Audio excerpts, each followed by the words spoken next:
The protagonist of the movie is a high school student named Yoshiro Kamogawa. He spends most of his days aimlessly and is pretty average at studies. As far as popularity is concerned, Yoshiro is ignored by almost all the girls in his school, as they believe he is a dork. But one day, everything changes. Yoshiro proceeds to climax fantasizing about different girls. However, he has a hard time choosing one particular girl, as Yoshiro is obsessed about finding the girl of his destiny. He had already met that girl when they were inside their mother's wombs in a hospital. They communicated with each other telepathically and promised to meet soon using a special jingle, which is their secret code. Now, images of his soulmate come into his mind in fragments. Yoshiro sees her waving at him, and then the two kiss on their tiptoes. Back in the present, as Yoshiro thinks of her and is about to climax, a rare cosmic phenomenon takes place in outer space and a shaft of light shines on him. He is startled, but doesn't think much of it. Elsewhere, Yoshiro's classmate Mayuko Hirano is also dreaming about having coitus, hence, she, too, is hit by the strange light. The next morning, when Yoshiro sits down for breakfast with his mother and her boyfriend, he is strangely able to hear their internal thoughts. Yoshiro is horrified by the lewd and lascivious thoughts of his mother and her boyfriend, so he leaves his breakfast and heads out for school, still puzzled about everything. At school, he is again bombarded by everyone's internal thoughts. He telepathically hears his teacher admit to herself that she wants to be the hottest female in school while she disciplines female students for wearing short skirts. Yoshiro is soon joined by his best friend, and the two boys watch in wonder as a beautiful girl named Xray arrives there. Xray is a new student and Yoshiro is instantly smitten by her beauty. Suddenly,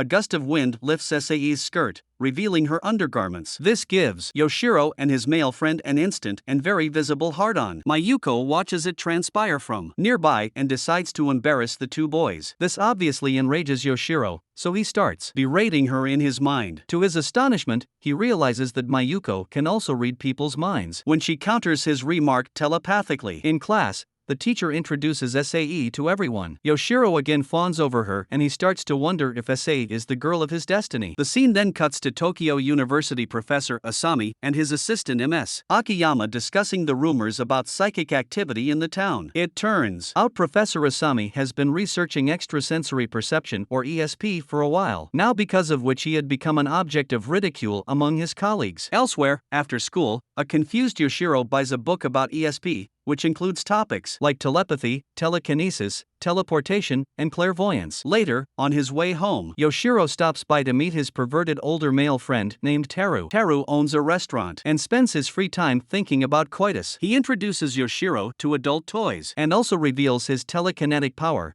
using which he can lift objects without physically touching them. However, strangely, Teru's power is only limited to sexual objects. The next day, Yoshiro decides to approach Xray, but on his way, he reads a fellow student, Inomoto's mind, and learns that he is planning to get naked in front of Xray and other girls. Yoshiro tries to stop him, but shockingly, Inomoto has the ability to teleport from one place to another. He goes directly inside the girls' locker room and exposes himself, but his plan fails terribly. Just then, Professor Asami and Ms. Akiyama confront the new psychics and gather them at his place. During the operation, it's revealed that Ms. Akiyama also has a strange psychic power. She has the power of precognition, which allows her to foresee the future of anyone who looks at her bra. The new psychics include Yoshiro, Teru, Inomoto, Mayuko, and another creepy student named Yabe. It's revealed that Yabe is clairvoyant, which gives him the ability to see through objects. Soon, Professor Asami introduces himself and explains that he has been researching ESP for a while now. He also reveals that Yoshiro and the others got their powers because of a cosmic phenomenon. It turns out they are not the first ones to acquire ESP. 200 years ago, in Duluth, Minnesota,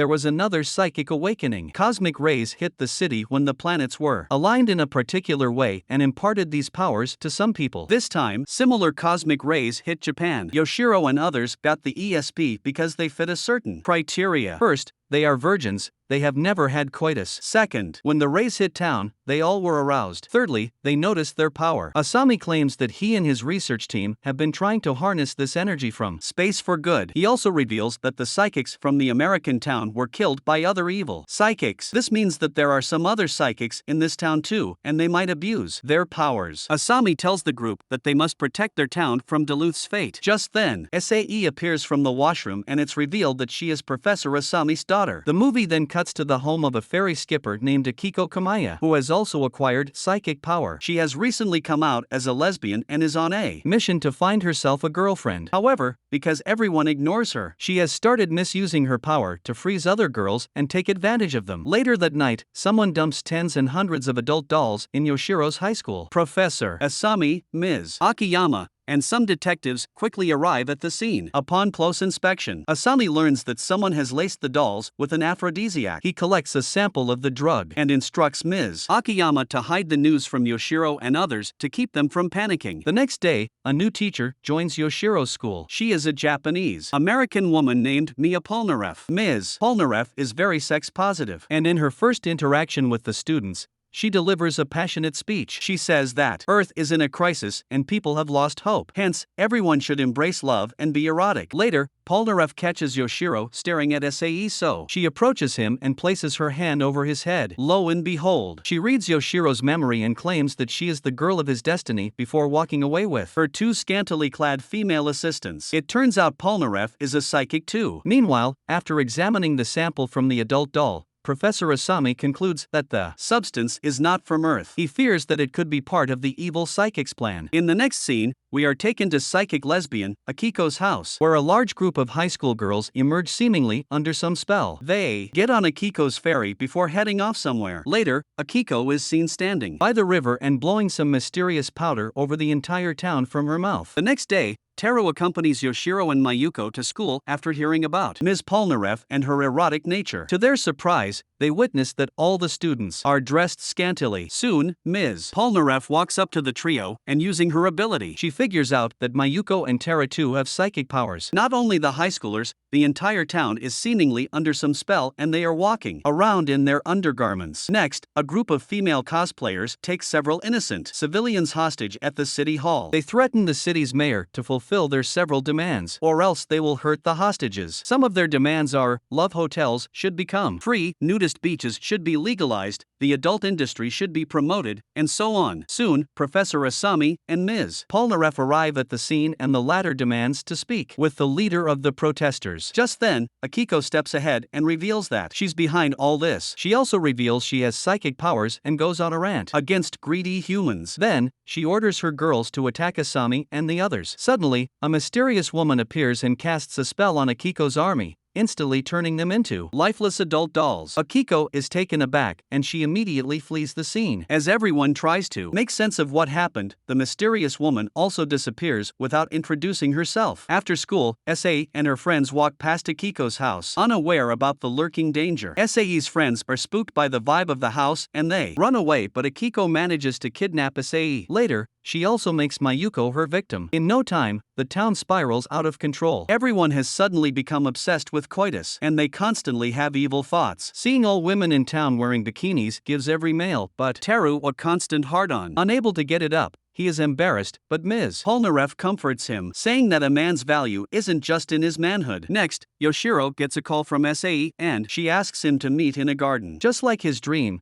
Yoshiro watches Sae run up to him with her long beautiful legs, singing the jingle and waving her hands. She thanks him for helping her father with his ESP research before leaning in for a kiss on her tiptoe and asking him for intercourse. Yoshiro is taken aback as he didn't imagine Sae to be so forward. Suddenly, the mysterious woman from earlier in the movie appears and she turns Sae into an adult doll, much to Yoshiro's horror. Professor Asami and the others arrive at the scene and the woman introduces herself as Julie Babcock, a psychic from Duluth. She reveals that some psychics survived the Duluth massacre and they went into hiding. Julie is a descendant of those psychics. She has come all the way to Japan to prevent another tragedy like that of her home city. Meanwhile, a detective tracks down Akiko's house and learns that she has been kidnapping girls from her neighborhood. She reports it to Professor Asami, and the latter quickly comes up with a plan. He sends Yoshiro disguised as a girl to lure the kidnapper towards him while the others watch from hiding. Unfortunately, Akiko spots Ms. Akiyama behind a pole and proceeds to hypnotize her. But before she can do so, the psychic lady reads her future by flashing her bra. Akiko immediately runs away, and Ms. Akiyama reveals that she is headed towards the city hall. Wasting no time, Professor Asami and his group head for the city hall, and there they come across all the kidnapped girls in a passed-out state. They also find multiple girls claiming to be the real Xray in the hallway. The creepy psychic Yabe uses his clairvoyance to reveal that they are all clones. After a while, Akiko finally appears with her army of scantily dressed girls, but Julie immediately turns some of them into dolls. Akiko sends more girls to attack Yoshiro and others before running away. As the group deals with the army of girls, Ms. Polnareff grabs Yoshiro and escorts him to safety. Yoshiro gullibly follows her, but she takes him to the stage and traps him inside an enclosure. Ms. Polnareff then opens the curtains, revealing 3 life-size cutouts of pregnant women. It turns out that she has held Yoshiro captive inside the womb of one of the cutouts. Next, it's revealed that Xray and Mayuko have been held captive in the womb of the other 2 cutouts. Yoshiro discovers this and speaks to the girls who are distraught about their situation. To calm herself down, Mayuko starts singing the special jingle. Taken aback, Yoshiro finally realizes that the girl of his destiny is none other than Mayuko. He tells her that it's him she promised to meet after taking birth. With this, the two cry tears of joy, and Yoshiro finally sees the face of Mayuko in the dream sequence running up to him with long legs. However, before they could kiss, Ms. Polnareff interrupts, causing him to snap out of his dream. She then claims that she taught that song to Mayuko, much to Yoshiro's astonishment. Meanwhile, Professor Asami and his group turn Akiko's army into dolls with the help of Julie. With nowhere to go, Akiko finally accepts defeat but warns them that her master, Ms. Polnareff, will teach them a lesson. Julie then purifies her soul, and it's revealed that Akiko was only a puppet acting under Ms. Polnareff's spell. With this information, Professor Asami finally figures out that the cunning Polnareff has the ability to control people's memories. She deletes, rewrites, transplants memories, and even manipulates them to suit her needs. Meanwhile, Ms. Polnareff orders her henchwomen to escort Xray and Mayuko away. As she tries to get close to Yoshiro, Professor Asami and others arrive. When Taro questions her motives, Ms. Polnareff asserts that she is doing all this to wipe out humanity from Earth. She hates humans because they violate nature and are greedy. Only God's chosen will remain. Ms. Polnareff then claims that Yoshiro is the chosen one and expresses her love for him. She also reveals that she can't control his memory because of her feelings for him. Just then, Julie interrupts her speech and tries to purify her soul, but to her astonishment, Polnareff has no evil intentions, and in the blink of an eye, she overpowers Julie and knocks her out. The other psychics attack Ms. Polnareff, but she easily defeats them and erases their memory. She then turns to Yoshiro and asks him to come with her, threatening to kill him otherwise. At first, the naive schoolboy refuses, but when Ms. Polnareff mentions that the Earth's fate depends on him, he agrees. Following this, she takes him to a nursery where she has turned Xray, Mayuko, and herself into children. Polnareff says that she wants to be a child again because they are pure souls unlike adults. However, Yoshiro refuses to become a child and insists he'd rather climax and have coitus as an adult. His erotic speech soon disgusts Polnareff as she wants to be the girl of his destiny, not a plaything. Hence, she yells in agony and decides to leave for good. After Polnareff leaves, the town returns back to normal and everyone thanks Yoshiro for making it happen. He is no less than an avenger to them. The next day, when Yoshiro reaches school, he finds all the girls singing his favorite jingle. Confused, he wonders how everyone knows about it. The movie ends as a narration reveals that Yoshiro's mother actually sat next to numerous pregnant women in a tram after she exited the hospital. From her womb, Yoshiro telepathically communicated with all the unborn girls present there, hence, all of them are his soulmates now.